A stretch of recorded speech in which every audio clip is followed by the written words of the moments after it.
PoK पर जरदारी ने बुलाई है इमरजेंसी बैठक। राष्ट्रपति भवन में पीओके के हालात पर चर्चा आज होगी। नेताओं और प्रशासन से तनाव को कम करने की अपील की गई है।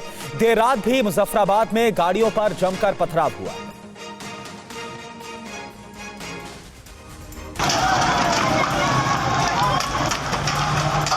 तस्वीरें पाकिस्तान के कब्जे वाले कश्मीर की राजधानी मुजफ्फराबाद में देर रात हुए पथराव की हैं। लोगों ने देर रात गाड़ियों पर जमकर पथराव किया। हालात ने इस्लामाबाद की चिंता बढ़ा दी है। पीओके में हुए विद्रोह से घबराए राष्ट्रपति आसिफ अली जरदारी ने आज एक आपात बैठक बुलाई है। इसके अलावा जरदारी ने पीओके में तनाव को कम करने के लिए नेताओं और प्रशासन से समाधान निकालने की अपील की है। पाकिस्तान सरकार ने पीओके में धारा 144 लागू कर रखी है। तो पीओके में पाकिस्तान सरकार के खिलाफ लगातार आक्रोश बढ़ता हुआ नजर आ रहा है। प्रदर्शनकारियों और पुलिस की आपस में भिड़ंत तक हुई है। पीओके में जनता सड़कों पर उतरी हुई है।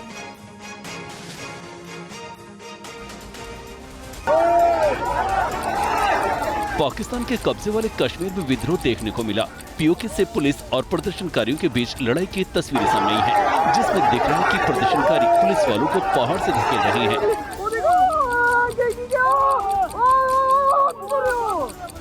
मुजफ्फराबाद के नीलम ब्रिज के पास एक शख्स पुलिस से बचने के लिए नीलम नदी में कूद गया और डूब गया।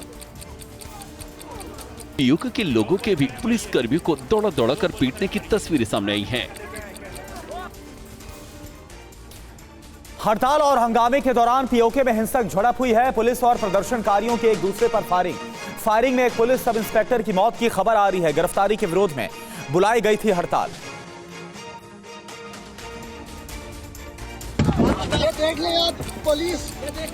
पीओके में शनिवार को बुलाई गई हड़ताल के दौरान समाहनी, सेहनसा, मीरपुर, रावलकोट, खुरट्टा, तत्तापानी और हट्टियनवाला इलाकों में हिंसा फैल गई। पीओके में पुलिस ने प्रदर्शनकारियों पर आंसू गैस की गोले छोड़े और फायरिंग की, जिसके जवाब में प्रदर्शनकारियों ने भी पुलिस पर फायरिंग की, जिसमें सब इंस्पेक्टर की मौत हो गई। जेएएसी ने मुजफ्फराबाद और मीरपुर में अचानक उनके नेताओं की पुलिस की ओर से गिरफ्तारी के बाद हड़ताल का आह्वान किया था। आगे बढ़ते हैं। हैदराबाद में गृह मंत्री अमित शाह का बयान सामने आया। अपना तीसरा टर्म पूरा करेंगे प्रधानमंत्री मोदी। 75 साल की उम्र में रिटायरमेंट का कोई नियम नहीं है बीजेपी के संविधान में। ऐसी कोई भी नियम, ऐसी कोई बात नहीं। बीजेपी में कोई कंफ्यूजन नहीं है। भ्रम फैलाने की कोशिश की जा रही है। मैं अरविंद केजरीवाल एंड कंपनी और पूरे इंडिया अलायंस को कहना चाहता हूं, मोदी जी 75 साल के हो जाए, इससे आपको आनंदित होने की जरूरत नहीं है। ये भारतीय जनता पार्टी के संविधान में कहीं नहीं लिखा है। मोदी जी ही ये टर्म पूरी करेंगे और मोदी जी ही आगे देश का नेतृत्व करते रहेंगे। इसमें भारतीय जनता पार्टी में कोई कंफ्यूजन नहीं है। ये कंफ्यूजन खड़ा करना चाहिए। और आइए अब देखते हैं कि दिल्ली के सीएम अरविंद केजरीवाल ने पीएम मोदी के बारे में आखिर कहा क्या था। मैं बीजेपी से पूछता हूं, आपका प्रधानमंत्री कौन होगा? आप लोग सोच रहे होंगे केजरीवाल क्या बात कर रहा है, मोदी जी होंगे। नहीं, मोदी जी अगले साल 17 सितंबर को 75 साल के हो रहे हैं। बीजेपी के अंदर मोदी जी ने 2014 में मोदी जी ने खुद ने रूल बनाया था कि बीजेपी के अंदर जो भी 75 साल का होगा उसको रिटायर कर दिया जाएगा। और वहीं अरविंद केजरीवाल ने दिल्ली में चुनाव प्रचार के पहले दिन मेहरौली और कृष्णानगर में रोड शो किया। रोड शो में केजरीवाल ने कहा कि तिहाड़ में मुझे 15 दिन इंसुलिन नहीं दिया गया। जेल से बाहर आने के बाद अरविंद केजरीवाल ने साउथ दिल्ली से पार्टी के उम्मीदवार सहीराम पहलवान के समर्थन में रोड शो किया। साथ में पंजाब के मुख्यमंत्री भगवंत मान भी मौजूद थे। रोड शो के दौरान केजरीवाल ने कहा, मेरा कसूर यही है कि मैंने दिल्ली का विकास किया। मेरा कसूर यही है ना कि मैंने दिल्ली वालों के लिए अच्छे स्कूल बना के दिए। मेरा कसूर यही है ना कि मैंने दिल्ली वालों के लिए मोहल्ला क्लिनिक खोल के दिए। इसके बाद एक रोड शो केजरीवाल ने कृष्णानगर में भी किया। कल होगा चौथे चरण का मतदान। 10 राज्यों की 96 सीटों पर वोटिंग होगी। कल के बाद 18 राज्यों में पूरा हो जाएगा मतदान।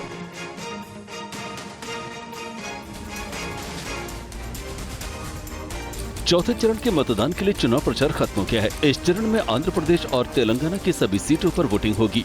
इनमें आंध्र प्रदेश की 25, तेलंगाना की 17, महाराष्ट्र की 11, यूपी की 13, बिहार की 5, झारखंड की 4, मध्य प्रदेश की 8, ओडिशा की 4, पश्चिम बंगाल की 8 और जम्मू कश्मीर की 1 सीट शामिल है।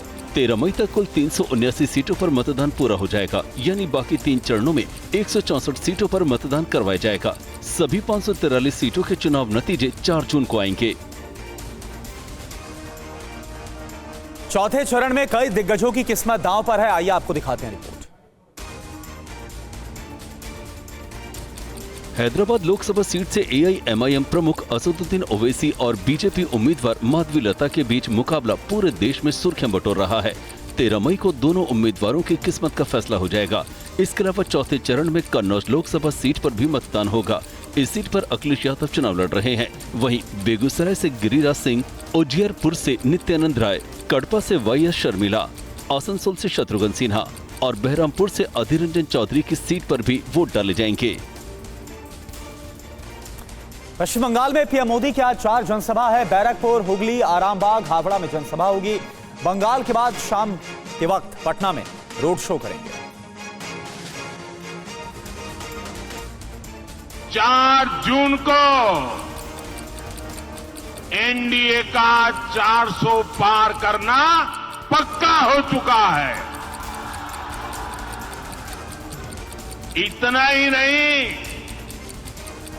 कांग्रेस पार्टी मान्य विपक्ष भी बन नहीं पाएगी। उसके लिए उनके शहजादे की उम्र से भी कम सीटें मिलने वाली है। इधर पीएम मोदी ने झारखंड के चतरा में विपक्षी गठबंधन इंडिया पर वार करते हुए कहा कि इन्हें आपकी रोजी रोटी की कोई चिंता नहीं है, उनको सिर्फ अपना स्वार्थ देखना है। पीएम ने कहा कि 2024 का चुनाव देश को चोर लुटेरों से बचाने का चुनाव है। 24 का लोकसभा चुनाव ये सिर्फ सरकार बनाने का चुनाव नहीं है, ये चुनाव देश बनाने का चुनाव है। ये चुनाव चोर लुटेरों से देश को बचाने का चुनाव है। ये चुनाव आपके बच्चों का भविष्य सुनिश्चित करने के लिए चुनाव है। TV9 से स्मृति ईरानी ने किया जीत का दावा। गांधी परिवार पर स्मृति ईरानी का बयान भी सामने आया। अमेठी का चुनाव गांधी परिवार ही लड़ रहा है, आंतरिक कलह की वजह से कांग्रेस को नुकसान होगा। दोबारा कह रही हूँ, चुनाव अमेठी का गांधी परिवार ही लड़ रहा है। चुनाव अमेठी का कांग्रेस का इकोसिस्टम लड़ रहा है। आज आप अगर परिवार को देखें तो वायनाड में क्या उनको जीत की उम्मीद नहीं थी, या रायबरेली में जीत की उम्मीद नहीं थी, इसलिए पहले वायनाड से पर्चा दाखिल किया। तो आज स्थिति कांग्रेस की धूमिल हो रही है। आज कांग्रेस में कोलाहल है और ये भी लोग कहते हैं कि एक दूसरे को निपटाने की कवायद में वो अपना पूरा का पूरा किला ढा रहे हैं। राहुल गांधी ने आंध्र प्रदेश के कडपा में कांग्रेस उम्मीदवार वाईएस शर्मिला के लिए जनसभा की और कहा कि पीएम मोदी संविधान को फाड़कर फेंकना चाहते हैं। इस संविधान के लिए लाखों कांग्रेस पार्टी के कार्यकर्ताओं ने अपनी जान, अपना खून, अपना पसीना दिया है और नरेंद्र मोदी इस किताब को फाड़कर फेंकना चाहते हैं। वो चाहते हैं कि ये किताब फेंक दी जाए और जो भी उनके मन में आए वो कर पाएं। और मैं आज आपको यहां कहने आया हूं कि इस किताब को नरेंद्र मोदी छोड़ो, दुनिया की कोई शक्ति नहीं छू सकती है। मुजफ्फरपुर में कांग्रेस अध्यक्ष मल्लिकार्जुन खड़गे ने कहा कि पीएम मोदी सुबह से लेकर शाम तक कांग्रेस और गांधी परिवार को गालियां देते हैं, लेकिन हम डरने वाले नहीं। राम का नाम कम लेते हैं, लेकिन कांग्रेस का और गांधी परिवार का नाम सुबह उठते शाम तक उन्हीं का नाम लेते हैं। सोनिया गांधी को गालियां देते हैं, इंदिरा जी को गालियां देते हैं, राहुल जी को देते हैं, प्रियंका को देते हैं, कभी कभी मेरे ऊपर भी गालियां बरसाते हैं, लेकिन गालियों से हम नहीं डरते। वहीं प्रियंका गांधी ने कहा कि नरेंद्र मोदी जी कहते हैं कि मैं शबरी का पुजारी हूं। भगवान राम ने तो शबरी को सम्मान दिया था, मोदी जी ने सैकड़ों शबरियों का अपमान आखिर क्यों होने दिया?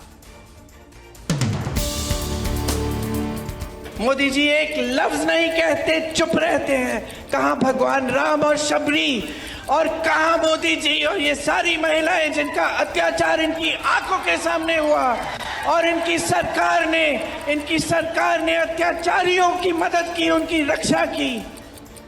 कहां मोदी जी जो उन्हीं अत्याचारियों के बेटों को टिकट दिए इस चुनाव में, वो सब चुनाव लड़ रहे हैं और वो महिलाएं आज तक रो रही हैं। मोदी जी की बातें खोखली हैं।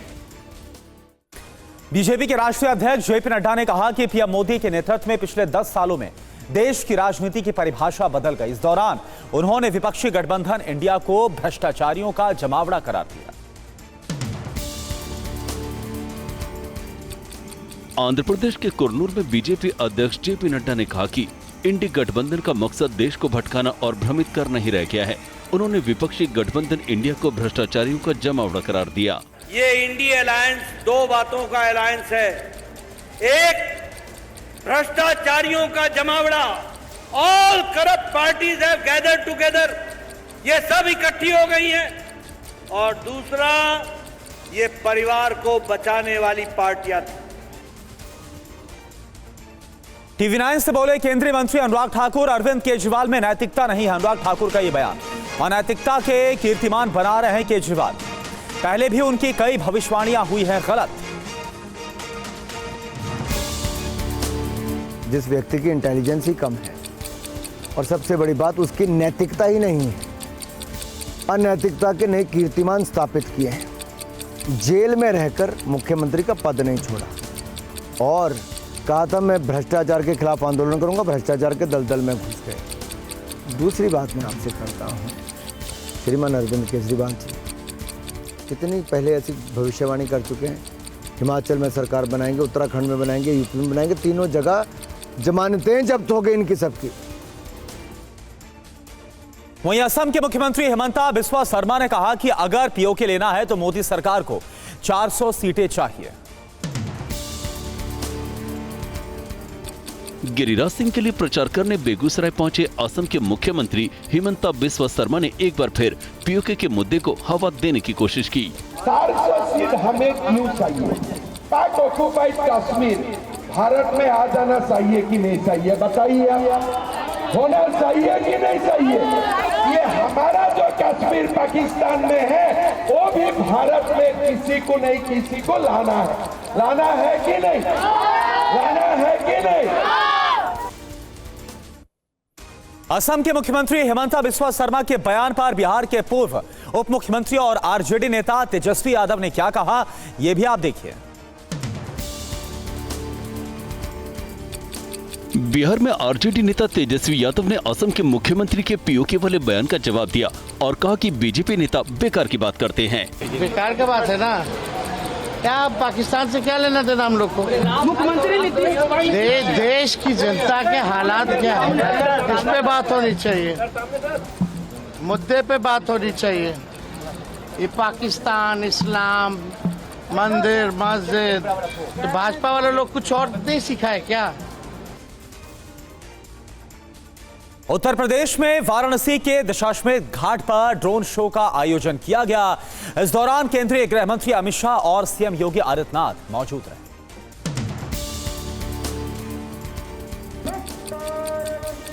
केंद्रीय गृह मंत्री अमित शाह और यूपी के सीएम योगी आदित्यनाथ ने वाराणसी का दौरा किया। दोनों नेता दशाश्वमेध घाट पर मां गंगा आरती में शामिल हुए और बीजेपी की ऐतिहासिक जीत के लिए आशीर्वाद मांगा।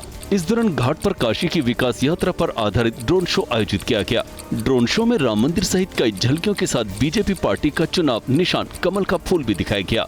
ड्रोन शो देखने के लिए घाट पर सैकड़ों की तादाद में लोग मौजूद थे। पीएम मोदी 13 मई को काशी में रोड शो और 14 मई को नामांकन करेंगे। संविधान संशोधन को लेकर हो रही सियासत के बीच बागेश्वर धाम के पीठाधीश्वर पंडित धीरेन्द्र कृष्ण शास्त्री ने कहा कि हिंदू राष्ट्र के लिए संशोधन हो जाए तो इसमें कोई बुराई नहीं। हमारा संकल्प है, तुम्हें टिप्पणी नजर आ रही, हमारा संकल्प है भारत को हिंदू राष्ट्र बनाना ही है माय डियर, और बन करके रहेगा।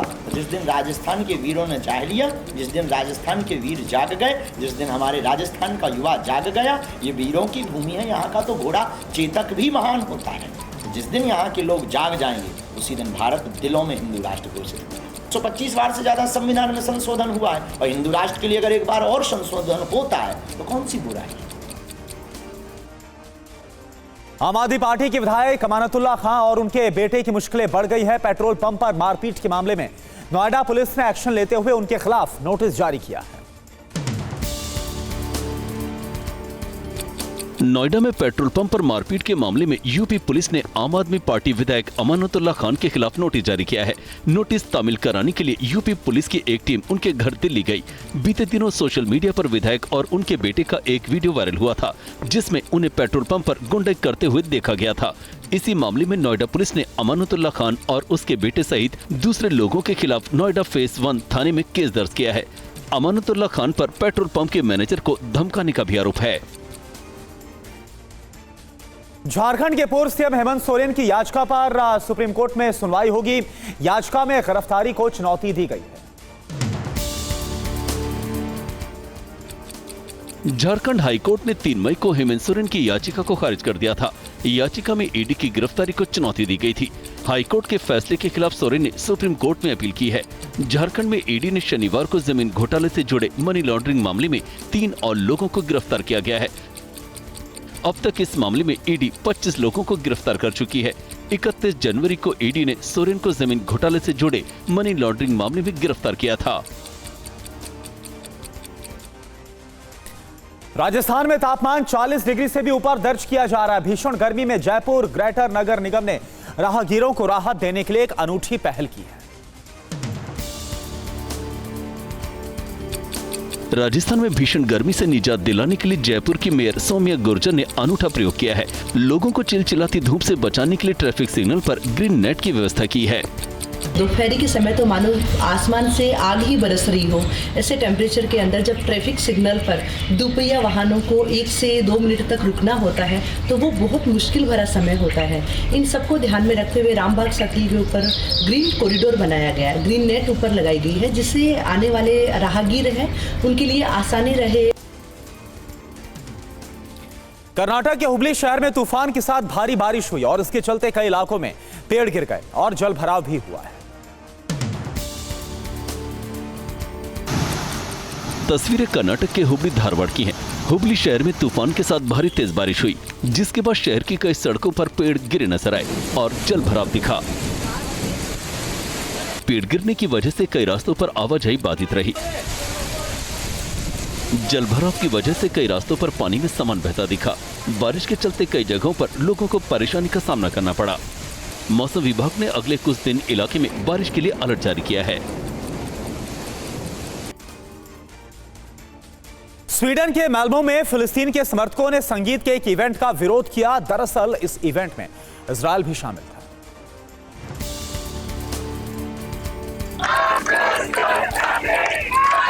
स्वीडन के मेलबो में लोग फिलिस्तीन के समर्थन में सड़क पर उतरे। इस दौरान पुलिस कर्मियों के साथ उनकी धक्का मुक्की हुई। ये रैली उस जगह हुई जहां यूरोविजन सॉन्ग कॉन्टेस्ट का फाइनल हो रहा था। इस वजह से सुरक्षा बल ज्यादा अलर्ट दिखाई दिए। हालांकि यूरोविजन का मोटो संगीत से एकता का है, लेकिन इस साल ये बांटने वाला साबित हुआ।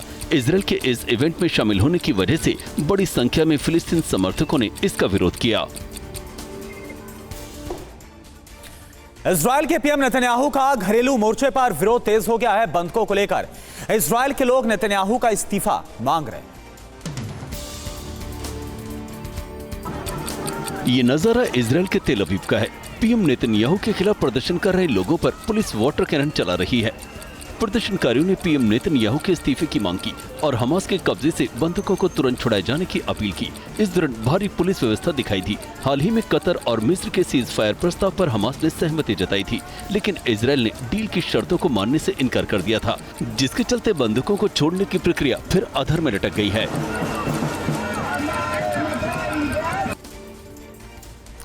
बड़ी खबर, बंगाल बिहार में पीएम मोदी की रैली। पीएम बंगाल में 4 रैलियों को संबोधित करेंगे। पटना में पीएम रोड शो भी करेंगे शाम को।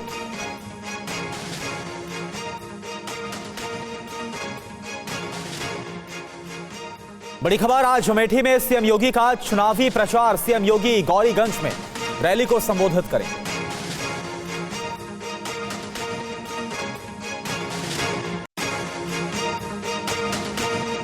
सीएम केजरीवाल की आज आप विधायकों के साथ बैठक है। सीएम आवास पर विधायकों के साथ बैठक करेंगे अरविंद केजरीवाल। जेल से बाहर आने के बाद सीएम आवास पर यह पहली बैठक है।